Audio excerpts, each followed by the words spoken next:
guys, so for today's video, i-try naman natin dito sa may bagong kainan dito kay Mama Dolet. Alam nyo ba kung saan ba na to? Malamang dito lang yan sa may Arita. Naku, alam nyo ba na pagpasok ko dito, naamoy ko kaagad. Sobrang bango. Gigigil ako sa iyo, parang hindi ka nag-read to go. Naku Mama Dolet, ano bang sikreto mo? Bakit ang sarap-sarap ng mga tinda mo? Ang magpapatunay nga talaga na masarap ang mga tinda nila dito, ay ang daming kumakain. Go. Isa rin pala sa mga bestseller nila dito is yung pork sisig. Kaya yun ang in-order ng nanay ko sa akin. Ito nga talagang nanay ko kung saan kami pupunta, ay talaga naman magtatanong siya kung meron ba silang tindang sisig kasi nga yun yung talaga yung paborito ko.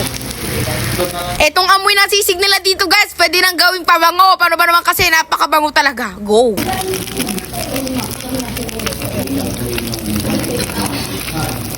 Isa rin sa mga nagustuhan ko dito sa Mama Dolet kasi ang babait talaga ng mga staff nila dito. Kasing bait nga talaga ni Lord yung mga ugali nila. Chares! Anong gagawin? Malamang titikman. Go! Di ko nga napansin nung una tong kalamansi kaya pinatak-patak ko na lang. Bibigyan ko muna kayo ng peace of mind. Total ingay na kayo sa bunganga ko. Unang kagat, ay naku, napakamalasa talaga ng sisig nila. Sobrang sarap. Buti nga ginaganahan ako ngayon mag-voice over. Walang pwedeng mai-compare dito sa sisig nila. Etong lasa ng sisig nila dito, hindi mo mahanap dyan sa gilid-gilid nyo. Halatang hindi tinipid yung ingredients eh. Kasi kapag bibili ka ng sisig dyan sa gilid-gilid, Diyos ko, tinitipid nila. Tinitipid nila yung ingredients. Ang sabi ko, bibigyan ko kayo ng peace of mind. Kaya ngayon, hahayaan ko muna kayong manood sa akin manood. Ano? Ang sabi ko, hahayaan ko muna kayong panoodin ako habang nanonood.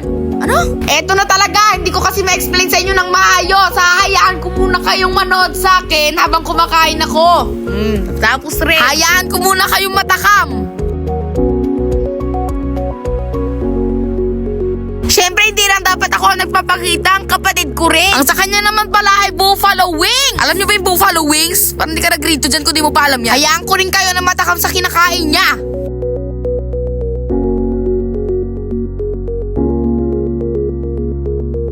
Sorry guys, ang pamilyang to nahawa na sa aking kalokohan. Ay, hindi pa talaga siya titigil, oh. Ito nga kapatid ko, na-addict na rin sa cellphone, kaya hindi na pumapansin. Papansinin ka lang niya kapag may pagkain na. Naku, huwag niyo tong itulad sa ibang batang mababait, kayo humor ko to. Tulad ko rin tong makulit. Ay, hindi pa pwedeng kapatid ko lang titikim ng buffalo wings. Pati gutom ako eh, tsareng.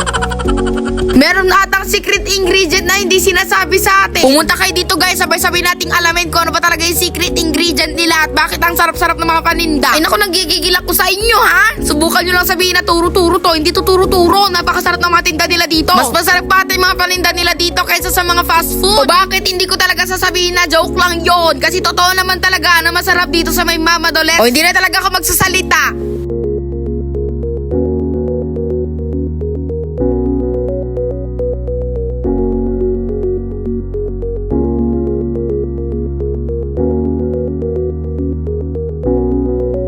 Siya nga po pala si Tito Meg, ang may-ari ng Mama Dolet. Ay, akala nyo ba sa amin ibibigay yan? Malamang hindi kasi mas nauna nang binigay yung order namin na ganyan. O, ayan na yung sa akin, cucumber shake. O, aber syempre magbabayad na. O, ka ba? Alam nga naman nag-eat and run ka dito. Hindi, walang ganon. Thank you.